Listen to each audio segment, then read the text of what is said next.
नमस्कार दोस्तों, देखो सीखो स्टडी में आप सभी लोगों का स्वागत है। दोस्तों यहाँ पर जो है नंबर सिस्टम का अगला पार्ट जो है टाइप 3 का आ चुका है। यहाँ पर दोस्तों जो है क्वेश्चन पूछा जा रहा है आपका 3 अंकों की छोटी से छोटी जो है अभाज्य संख्या जो है ज्ञात करना है। तो सबसे पहले हम जो है 3 अंकों की सबसे छोटी संख्या लिखेंगे तो आपका जो है 100 हो जाएगा। अब दोस्तों छोटी से छोटी अभाज्य लिखना था तो 100 जो है 10 से कटेगा, और भी आपके 2 से कटेगा, 50 से कटेगा, 25 से कटेगा, बहुत सारे से कटेगा। तो ये 100 जो है क्या है, ये 3 अंकों की सबसे छोटी संख्या तो है, लेकिन दोस्तों ये अभाज्य नहीं है। अब इसके बाद छोटी संख्या हमको लेना है, मैंने इसके बाद लेते हैं तो 101 अगर हम ले लेंगे, ऑप्शन डी में दे भी रखा है, तो क्या होगा, ये सबसे छोटी संख्या हो जाएगी और 101 किसी से कटता उठता नहीं है। यानी ये दोस्तों जो है 3 अंकों की क्या हो जाएगी, छोटी से छोटी अभाज्य संख्या हो जाएगी। ऑप्शन आपका जो है डी दे रखा है, तो ज़्यादा इसमें दिमाग लगाने की ज़रूरत नहीं है। नेक्स्ट बात करेंगे, निम्नलिखित में से किस युग्म की संख्याएं सअभाज्य हैं।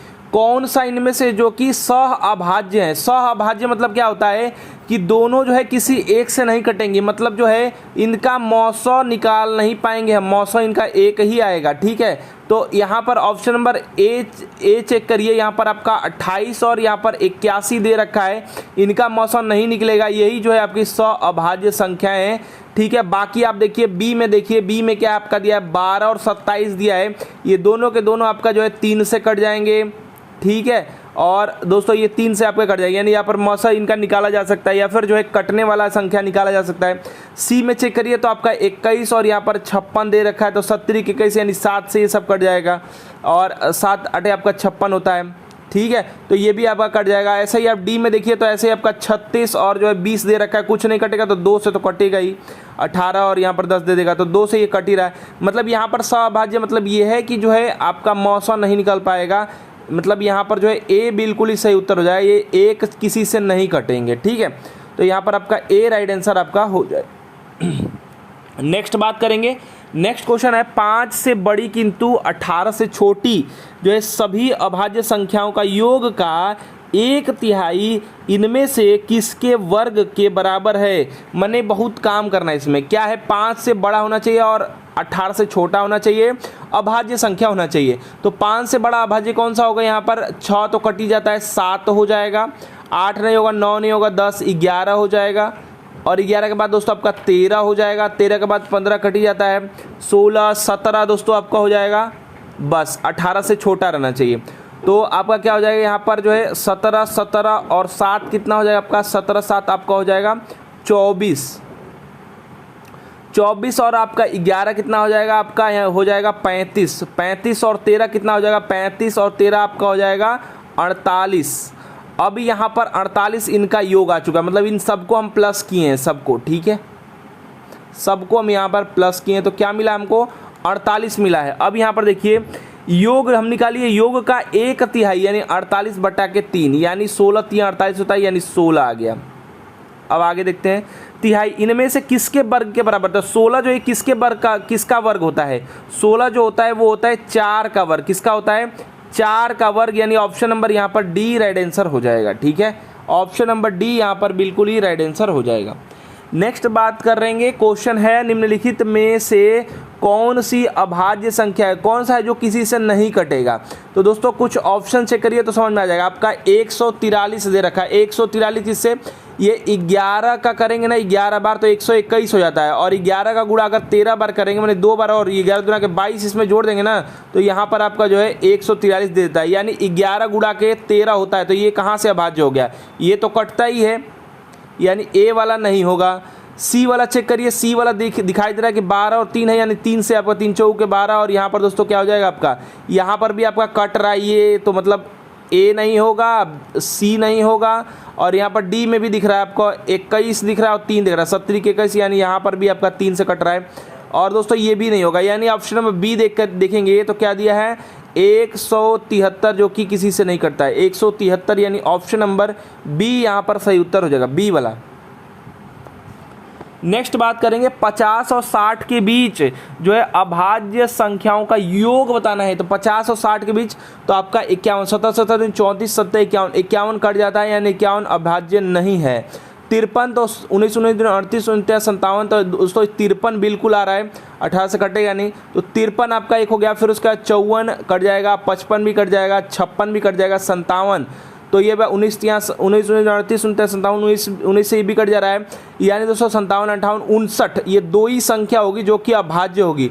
इन दोनों का योग बताना है, तो आपका 9 3 आपका क्या हो जाएगा 12 और 1 हो जाएगा 5 5 10 1 11, यानी 112 राइट आंसर आएगा। 112 यानी ऑप्शन नंबर आपका डी सही उत्तर हो जाएगा। क्या हो जाएगा? ऑप्शन नंबर डी यहाँ पर आपका सही उत्तर हो जाएगा। नेक्स्ट बात करेंगे 55 से छोटी सभी जो है अभाज्य संख्याओं की संख्या ज्ञात करना है। यहाँ पर मतलब कि 55 से छोटी जितनी अभाज्य संख्या है वो कितनी है, उनकी संख्या ज्ञात करना है, जोड़ना होना नहीं है। यानी 55 से छोटी अभाज्य शुरू कर रहे हैं, तो दोस्तों अभाज्य क्या होता है कि दोस्तों जो है जो स्वयं से कटे या फिर 1 से कटे, ठीक है, तो 2 आपका आ जाएगा। उसके बाद दोस्तों क्या हो जाएगा आपका 3 हो जाएगा। 2 क्यों लिया है? ये सम है लेकिन अभाज्य है, ठीक है, 2 से कटता है या फिर 1 से कटता है। 3 के साथ भी ऐसा ही है, 5 के साथ भी ऐसा ही है, 7 के साथ भी ऐसा ही है। उसके बाद दोस्तों 9 नहीं होगा आपका, 11 के साथ ऐसा ही है, 13 के साथ ऐसा ही है, 17 के साथ ऐसा ही है, 19 के साथ ऐसा ही है, और यहाँ पर आपका 23 के साथ ऐसा ही है, 24 25 26 27 27 कट जाता है, 28 29 के साथ ऐसा ही है। उसके बाद दोस्तों 31 के साथ ऐसा ही है, 33 कट जाता है, और यहाँ पर आपका 35 भी कट जाता है, 37, तो 37 के साथ भी ऐसा ही है। उसके बाद दोस्तों आपका क्या हो जाएगा 41, उसके बाद दोस्तों आपका क्या हो जाएगा 43, उसके बाद दोस्तों 45 कट जाता है यानी 47, फिर उसके बाद दोस्तों आपका क्या हो जाएगा यहाँ पर 53, और इसके बाद क्या आता है 59 आता है, जैसे हमने पिछले क्वेश्चन में किया था। 59 नहीं लेना है, 55 तक ही जाना है। कितनी संख्याएं हुई? 1 2 3 4 5 6 7 8 9 10 11 12 13 14 15 16, यानी 16 संख्याएं होंगी। मतलब कि 55 से छोटी जो कि अभाज्य संख्याएं होंगी कौन कौन सी हैं वो दे रखा है। तो यहाँ पर ऑप्शन नंबर आपका सी सही उत्तर हो जाएगा। कौन सा? सी सही उत्तर आपका यहाँ पर हो जाएगा। नेक्स्ट बात करेंगे 1 से 100 के बीच आने वाली जो है युग्म अभाज्य जो है संख्याओं के युग्म को यहाँ पर आपको ज्ञात करना है। युग्म अभाज्य संख्या क्या होता है? जिन अभाज्य संख्याओं के बीच, ध्यान सुनिएगा, जिन अभाज्य संख्याओं के बीच 2 का डिफरेंस होता है। कितने का? 2 का डिफरेंस होता है, तो उनको कहते हैं युग्म अभाज्य संख्याएं। जैसे आप जो है 2 और 3 लेंगे तो नहीं होगा, 3 और 5 लेंगे तो क्या होगा? 1 ये हो जाएगा अभाज्य संख्या। ऐसे ही दोस्तों 5 और 7 लेंगे तो ये आपका एक अभाज्य संख्या 2 हो गया, मतलब युग्म, ठीक है। 7 और 9 नहीं होगा। फिर उसके बाद दोस्तों आपको 11 लेना पड़ेगा, 11 और 13, ठीक है। ऐसे ही आगे बढ़ेंगे, फिर उसके बाद 13 15 नहीं होगा, यानी 17 लेंगे और 19 ले लेंगे, ठीक है। उसके बाद 19 और 21 नहीं हो पाएगा, यानी दोस्तों जो है अब क्या लेंगे? 23 लेंगे। 23 और 25 भी नहीं हो पाएगा, तो 23 भी हटा देंगे। अब दोस्तों हम लेंगे 29, डायरेक्ट 29 लेंगे और 31 लेंगे। 31 और 33 होगा नहीं, तो अब दोस्तों क्या लेंगे? 33 हो ही गया, फिर उसके बाद 33 तो होता ही नहीं है, तो फिर आपका जो है 35 भी नहीं होता है, 37 आपका दिया है, और यहाँ पर 39 लेंगे। 37 और 37 और 39, तो 13 39, तो 39 तो कट ही जाता है, यानी वो भी नहीं लेंगे। फिर उसके बाद जो है 41 और 43 लेंगे। क्या लेंगे?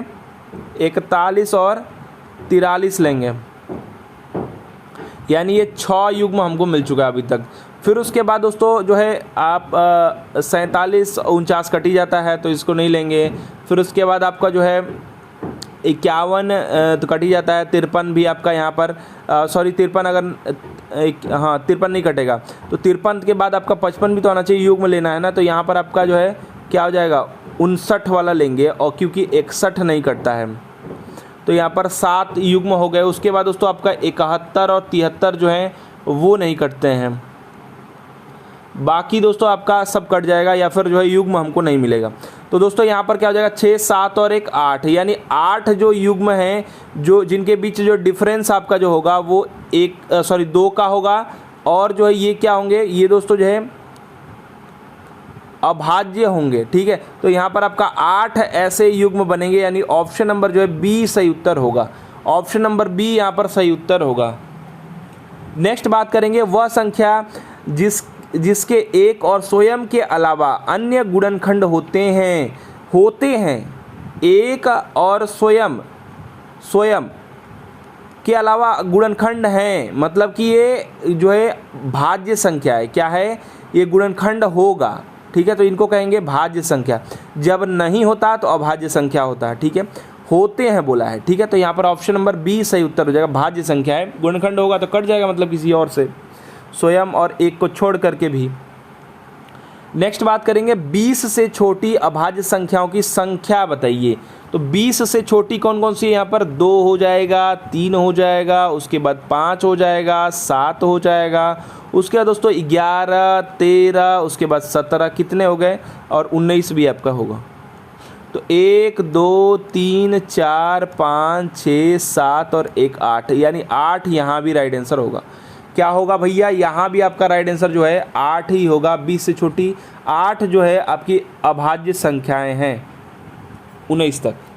नेक्स्ट बात करेंगे, 3 अभाज्य संख्याओं को अवरोही क्रम में व्यवस्थित किया गया है। 3 अभाज्य संख्याएं जिनको अवरोही क्रम, मतलब कि सबसे बड़ा वाला, फिर उसके बाद थोड़ा सा छोटा, फिर एकदम छोटा। ठीक है, मान लेते हैं ये x है, ये y है और ये z है। आगे देखते हैं, यदि पहली 2 संख्याओं का गुणनफल जो है, मतलब x इंटू वाई जो है वो कितना होगा? वो 323 होगा। तो 323 आपको सीधे दिखाई दे रहा है, या तो ये 17 होगा या तो ये आपका 19 होगा। 17 गुणा के 19 ही क्या होता है? आपका अभाज्य संख्या है, और ये दोस्तों गुणा करने पर हमको 323 प्राप्त होगा। लेकिन अवरोही क्रम में है, यानी यहाँ पर x बराबर आपका 19 होना चाहिए और ये आपका 17 होना चाहिए।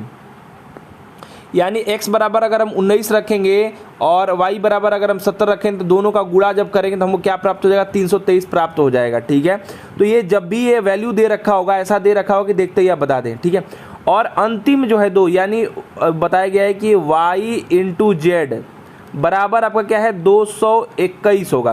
3 अभाज्य जो है यहाँ पर आपकी संख्याएं हैं। तो देख रहे हैं यहाँ पर ये y बराबर अगर 17 आ रहा है, तो किसका गुणा करेंगे तो हमको जो है क्या हो जाएगा? 221 हमको प्राप्त हो जाएगा। तो 221 आप ऐसे से सीधे पता चल जा रहा है कि जो है 13 का गुणा करेंगे, मतलब z बराबर आपका 13 आएगा। तो बोला क्या है? सबसे बड़ी अभाज्य संख्या का मान तो यहाँ पर 19 हो जाएगा, सबसे छोटी 13 हो जाएगा, और बीच वाला यानी y की वैल्यू 17 हो जाएगा। तो सबसे बड़ी जो है 19 राइट आंसर आएगा बी। ठीक है, बी बिल्कुल ही सही उत्तर हो जाएगा। नेक्स्ट बात करेंगे, नेक्स्ट जो क्वेश्चन है, 109 और 121 दोनों शामिल के बीच, माने इनको लेना भी है, मतलब इनको लेना है 121 को और जो है 109 को लेना है। ठीक है, के बीच कितने पूर्णांक अभाज्य संख्याएं हैं? शामिल बोला है, याद रखिएगा। ठीक है, शामिल बोला है तो क्या होगा भैया कि 109 से 121 के बीच, 109 को भी लेना है, के बीच कितने पूर्णांक अभाज्य हैं? अभाज्य होना चाहिए। ठीक है, तो यहाँ पर 109 के बाद जो है अभाज्य दोस्तों 113 होगा। क्या होगा? 113 होगा, बाकी आपके सब कट जाएंगे। यानी ये 2 अभाज्य हैं, शामिल है 109 को। 109 से 121 बोलता तो खाली एक होता है 113, लेकिन शामिल बोला है तो यहाँ पर जो हम लेंगे, और 121 जानते हैं 11 से कटता ही है, तो यहाँ पर आपका जो है 2 हो जाएंगे, यानी कि सी यहाँ पर राइट आंसर हो जाएगा। ठीक है, सी यहाँ पर आपका राइट आंसर हो जाएगा। तो देखिए दोस्तों, ये सब क्वेश्चन आपके रेलवे में बार बार पूछे गए हैं, चाहे वो आपका एलपी हो गया, ग्रुप डी हो गया, एनटीपीसी हो गया, जेई हो गया, सभी एग्जाम में ये रेलवे में बार बार पूछे गए हैं। आशा करते हैं दोस्तों कि हमारा वीडियो, हमारे प्रयास आपको पसंद आएगा। वीडियो को अधिक से अधिक लाइक शेयर कीजिए, और ऐसे प्रैक्टिस सेट सॉल्व करने के लिए इस चैनल को सब्सक्राइब करके बेल आइकन को ऑन कर दीजिए। हमारा वीडियो देखने के लिए आप सभी लोगों का बहुत बहुत धन्यवाद। Please like and share.